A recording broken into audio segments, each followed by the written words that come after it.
বাবা মা বলল অন্তরের সাথে কাজটা করা একদমই উচিত হয় নাই, শত হলেও তো সে আমার ছেলে। তখন বাবা মাকে থামিয়ে দিয়ে বলল, ওই কুলাঙ্গার কখনো আমাদের ছেলে হতে পারে না। যে অন্ধ একটা মেয়েকে ছাড় দেয়নি তার মতো নরপিশাচ আমার ছেলে না। মা বলল, তুমি কি এখনো ঋতুর কথা নিয়ে পড়ে আছো?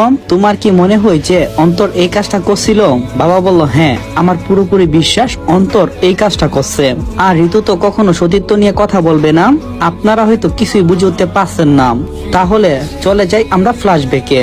আজ থেকে প্রায় অনেক বছর আগে, আমার বয়স আনুমানিক 15 থেকে 16 হবে। আমার চাচার একটা মেয়ে ছিল, তার নাম ছিল ঋতু। ঋতু দেখতে অনেকটাই সুন্দর ছিল, যে কোনো ছেলে তাকে একবার দেখলেই পাগল হয়ে যাবে। অনেকটাই মায়াবী সে, কিন্তু তার একটা অক্ষমতা ছিল, সে চোখে দেখতো না, মানে সে অন্ধ। আম্মু আব্বু তাকে নিজের মেয়ের মনে করত, আর আমি আমার ছোট বোন মনে করতাম। ওর ছোটখাটো সব আবদার আমি পূরণ করার চেষ্টা করতাম। ও প্রায় সময় শুধু আমাকে একটা কথাই বলতো, ভাইয়া আমি কি কখনো চোখে দেখতে পারবো না? আমি তাকে আশ্বাস দিয়ে বলতাম, চিন্তা করিস না পাগলি বোন আমার, একদিন তুইও সবকিছু দেখতে পারবি। আমি ডাক্তারের সাথে অলরেডি কথা বলছি, অতি তাড়াতাড়ি তোর জন্য তারা চোখের ব্যবস্থা করবে। ঋতু বলল, ভাইয়া আজকের আকাশটা কেমন? আর সেটা তো বললা না, কারণ ঋতু আমার চোখে যে দুনিয়া দেখতে চাই। আর আজকে মনে হয় আকাশে অনেক মেঘ পড়ছে, তাই না ভাইয়া? আমি বললাম, মনে হয় বৃষ্টি আসবে। তারপর ঋতুকে উদ্দেশ্য করে বললাম, আচ্ছা তোর ধারণা এত নিখুঁত হই কেমনে? তুই কিভাবে বুঝলি যে আজকে আকাশে মেঘ পড়ছে? ঋতু বলল, আমি যখন জানলার পাশে দাঁড়িয়েছিলাম তখন অনুভব করলাম আজকের আবহাওয়াটা কেমন শীতল, ঠান্ডা বাতাস বইছে। আমি বললাম, ঋতু আমি এখন আসি, তুই ঘুমিয়ে থাক, আমি না হয় আবার রাতে আসবো। ঋতু বলল, ভাইয়া আমার ঘুম আসবে না, তুমি কোথাও যেও না, আর কিছুক্ষণ থাকো।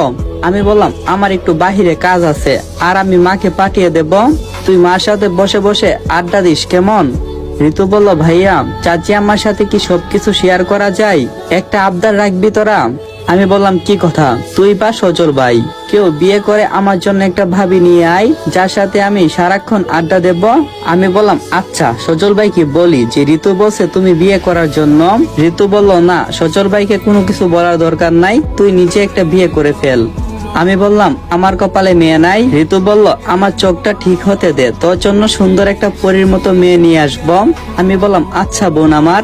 তখন ঋতু বলল, তুই যা, তোর যেহেতু কাজ আছে, আর মনে করে চাচি আম্মাকে পাঠিয়ে দিস। আমি বললাম, আচ্ছা বলে রুম থেকে চলে আসলাম আমার রুমে। এসে ফ্রেশ হয়ে নিচে চলে গেলাম, আম্মুকে ঋতুর কথা বলে চলে আসলাম বাহিরে। আর মার তো কয়েকদিন পর আবারও চলে যেতে হবে। 1 মাসের মতো ছুটিতে আসছিলাম, মামার সাথে কথা হয়েছিল, বলছে উনার জন্য যাতে ওষুধ নিয়ে যাই। অনেকক্ষণ ঘোরাঘুরি আর আড্ডা দিয়ে চলে আসলাম রাতের বেলা বাড়িতে এসে রাতের খাবার প্লাস ঋতুর সাথে কিছুক্ষণ কথা বলে এসে শুয়ে পড়লাম নিজ রুমে। সকালে ঘুম ভাঙলো কারো চেঁচামেচি শুনে। ঘুম থেকে উঠে গিয়ে দেখি তো কি হয়েছে। দেখলাম ঋতুর রুমে অনেকেই দাঁড়িয়ে আছে। একই চাচি আর চাচা কখন আসলো? আর সবাই ঋতুর রুমের সামনে কি করছে? ব্যাপারটা ঠিক সুবিধার মনে হচ্ছে না, কি হয়েছে তা জানার জন্য ঋতুর রুমের সামনে আসতেই দেখলাম যে ঋতু অজ্ঞান অবস্থায় নিচে পড়ে আছে। আমাকে দেখেই আব্বু এসে সজোরে আমাকে একটা থাপ্পড় মারলো। আমি অবাক হয়ে বললাম, আব্বু আমি কি করছি, আমাকে মারছো কেন? তখন আব্বু বলল, তুই ঋতুর সাথে কি করছস? আমি বললাম, মানে আমি তো কোনো কিছু করি নাই। আব্বু বলল, তাহলে তোর শার্ট ঋতুর হাতে কিভাবে আসলো? চাচা আর চাচি বলল, এক মুহূর্ত এই বাড়িতে আমার মেয়েকে রাখবো না। আপনাদেরকে বিশ্বাস করে আমার এই মেয়েটাকে আপনাদের কাছে রাখছিলাম যাতে ও একটু শান্তিতে থাকতে পারে। আর যেহেতু আপনারা এত করে বলছিলেন তাই আপনাদের কথা ফেলিনি, কিন্তু আমার মেয়েটা এখানে নিরাপদ না। আমি লক্ষ্য করে দেখলাম যে ঋতুর হাতে আমার শার্ট। ঋতু কিছু বলতে যাবে তার আগে ঋতুর আম্মু ঋতুকে থামিয়ে দিল।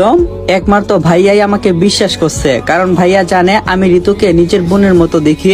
আর আম্মু কিছুটা আন্দাজ করতে পারছে যে আমি এসব করিনি, কিন্তু আব্বু কিছুতেই মানতে রাজি না। আব্বুর ধারণা যে আমি এই নোংরা কাজ করছি ঋতুর সাথে। তখন চাচি বলল, ওকে পুলিশে দেওয়া উচিত। তখন চাচা বলল, বাদ দাও এসব, চলো আমরা আমাদের মেয়েকে নিয়ে এখান থেকে চলে যাই। চাচি বলল, চলো, আর এই যাহার নামে আমার মেয়েকে রাখবো না। এই বলে তারা ঋতুকে নিয়ে চলে গেল। আমি যেন ধপাস করে মেঝেতে বসে পড়লাম। আব্বু আমাকে আরো মারতে লাগলো। আমি বললাম আব্বু আমার অনেক কষ্ট হচ্ছে, তবুও থামিনি। শুধু ভাইয়া এসে আমাকে তার সাথে করে নিয়ে তার রুমে চলে যায় এবং কি আমাকে বলে যে অনন্ত আজকে চলে যা, মামার কাছে যা। আমি মামাকে সবকিছু খুলে বলছি। মামা বলছে তুই সেখানে যাওয়ার জন্য, আর হ্যাঁ আমি তোকে যখন আসার কথা বলবো তুই আসবি, আমি সবকিছু ম্যানেজ করে রাখবো। তখন আমি ভাইয়ার কাছ থেকে বিদায় নিয়ে সেদিন রাতের বেলায় চলে আসি। বাসে বসে বসে এসব কথা ভাবছি আর চোখ দিয়ে অঝরে পানি পড়ছে। হঠাৎ কেউ একজন আমাকে ধাক্কা দিয়ে বলল, ভাইয়া সিলেট আইসা পড়ছেন, এবার নামেন। তখন আমি তাকিয়ে দেখি সত্যি আমি চলে আসছি। বাস থেকে নেমে সোজা মামার কাছে গেলাম। মামা বলল ভাইয়ের বিয়ে কেমন খাইলি? আমি বললাম হ্যাঁ ভালো। মামা বলল তোর জন্য একটা মিশন আছে, তোকে এজেন্ট হিসাবে কাজ করতে হবে। আমি বললাম কি মিশন মামা? তোকে একটা কলেজে ভর্তি হতে হবে এবং কি সেখানে কোটিপতি সাফায়াত হোসেনের মেয়ের সাথে তোর প্রেম করতে হবে, আর সর্বশেষে সাফায়াত হোসেনের সব তথ্য আদান প্রদান করতে হবে। আমি বললাম আচ্ছা, তাহলে আমি কখন যাব? মামা বলল তোর যখন মর্জি তখন যাস। আমি বললাম আচ্ছা, তাহলে কালকেই বের হয়ে যাব। যেই বলা সেই কাজ। আজকে রাতটা কাটিয়ে সকালবেলা রওনা দিলাম। কলেজে গিয়ে পৌঁছালাম। যেহেতু তার ছবিটা আমার কাছে আছে তাই তাকে চিনতে কোনো অসুবিধা হয়নি। প্রথমত তাকে আমি বন্ধুত্বের একটা অফার দেই যে আমরা কি বন্ধু হতে পারি। তখন সে ঠাস ঠাস করে আমাকে 2 থেকে 3টা থাপ্পড় দিয়ে বলল, এত বড় সাহস, তুই আমার সাথে বন্ধুত্ব করতে চাস? আমি বললাম না মানে। তখন সে আমাকে থামিয়ে দিয়ে বলল, শুন, তোর মতো ছোট লোকের কোনো যোগ্যতা নাই আমার বন্ধু হওয়ার, তুই তো আমার চাকরেরও যোগ্য না। আর হ্যাঁ, আপনাদেরকে তো একটা কথা বলা হয়নি, বর্তমানে আমি বাড়িতে থেকেই ওই স্কুলে যাব, কারণ ভাইয়া সবকিছু আগ থেকে সেট আপ করে রাখছে। তো এবার গল্পেতে ফিরি। আমি আর এক মুহূর্ত দেরি করলাম না, সোজা বাসাতে যাচ্ছি। সবার সামনে এভাবে কেউ মানুষকে অপমান করে? হ্যাঁ, ঈশা। যে মেয়েটি আমাকে অপমান করে কথাগুলো বলছিল তার নাম বড়লোক বাবার একমাত্র মেয়ে। বন্ধু হতে চাইছিলাম, আমার নাকি সেই যোগ্যতা নেই। হ্যাঁ, আমার কোনো যোগ্যতা নাই, তার জন্যই তো বড়লোক বাবার ছেলে হয়েও সবার কাছে অবহেলিত। কিন্তু আমাকে শত কষ্ট করেও তাকে আমার প্রেমের জালে ফাঁসাতে হবে, তাদেরকে এমন দেখাতে হবে, আর তাকে ইমপ্রেস করার জন্য যা যা করতে হবে তা আমি করব। আর আপনারা তো জানেন যে আমার পরিবারের কারো কাছে আমার কোনো দাম নাই। সোজা বাসাতে আসলাম। আমার কেন জানি আজ দম বন্ধ হয়ে আসছে। বাসায় এসে মামাকে সবকিছু খুলে বললাম। মামা বলল, বাইক না চিন্তা করতে নেই, সুপুরে মেয়া ফলে তুই চালিয়ে যা। কলেজে সবাই জানে আমি মধ্যবিত্ত ঘরের ছেলে, আসলে এটা স্বাভাবিক। আমি যেমন ভাবে চলি মধ্যবিত্ত ঘরের ছেলেরাও সেমন ভাবে চলে না, তারা আরো উন্নত ভাবে চলে। পরের দিন, এই শুন। জি কেন আমাকে ডাকছেন? তখন আমাকে একটা থাপ্পড় দিয়ে বলল, তোর কত বড় সাহস, তুই আমাকে প্রশ্ন করিস? আমি দুঃখিত। শুন, তোকে দিয়ে আমার একটা কাজ আছে, কলেজের শেষে দেখা করিস। আমি সেখান থেকে হাসুচুক একটা জবাব দিয়ে চলে আসলাম। ক্লাস করতে লাগলাম। ঈশা অন্য ডিপার্টমেন্টে পড়ে, তবে আমরা সেম ক্লাস। অবশেষে ক্লাস শেষ হয়েছে, আমি বাহিরে যাচ্ছি। তখন কলেজ থেকে বাসার দিকে যাব, তখন আর নড়তে পারছি না। আমি বললাম এ কি হলো? পিছনে তাকিয়ে দেখি শার্টের কলার ধরে দাঁড়িয়ে আছে ঈশা। তখনই মনে পড়লো সে তো আমাকে ছুটির পরে দেখা করতে বলছিল, কিন্তু সেটা তো আমার মনে ছিল না। জানি না এখন এই মেয়ে আমাকে কি করবে, যেহেতু রাগী। আর আবার এখন কথা শুনিনি। কিরে, তোকে না বলছিলাম ক্লাস শেষে আমার সাথে দেখা করবি? আমি বললাম দুঃখিত, আমার মনে ছিল না, আমি ভুলে গিয়েছিলাম। তখন সে বলল, জানিস তোরা এই ভুলের জন্য আমি তোকে কি শাস্তি দিতে পারি? আমি বললাম আর কোনোদিন ভুলে যাব না, আমাকে মাফ করে দিন। কলেজে অপমান হওয়া যাবে না, বাসাতে জানলে খুব খারাপ হবে। যা, মাফ করে দিলাম। আর শুন, এখন তোকে একটা কাজ করতে হবে, পারবি তো? আমি বললাম হ্যাঁ পারবো। জি বলেন, আমাকে কি কাজ করতে হবে? এই নে একটা চিঠি, এই যে একটা মেয়েকে দেখতেছিস তাকে গিয়ে। আমি বললাম আচ্ছা ঠিক আছে। আমি চিঠিটা নিয়ে মেয়েটার সামনে যাচ্ছি, আর ওর বান্ধবীরা মিলে হাসছে। কেন হাসতেছে জানেন? কারণ চিঠিটা হচ্ছে লাভ লেটার, যেটা আপুর হাতে দিলে সে আমাকে চোর মারবে। তখনই আমার মাথায় একটা কথা বেশি উঠলো। কালকে তাকে প্রপোজ করছিলাম বলে সে আমাকে চোর মারছিল, কিন্তু আজ আমি সেটার প্রতিশোধ নেব। আমি ঈশার দেওয়া চিঠিটা নিয়ে আপুর সামনে গেলাম। আপু, আপনার জন্য একটা চিঠি ছিল। আপু বলল, কি চিঠি? আমি তো তোমাকে চিনি না। আমি বললাম আমি এইখানে নতুন, এই নেন। আপুর হাতে চিঠিটা দিলাম। আপু পড়তে লাগলো, কিন্তু কোনো উত্তর দিল না।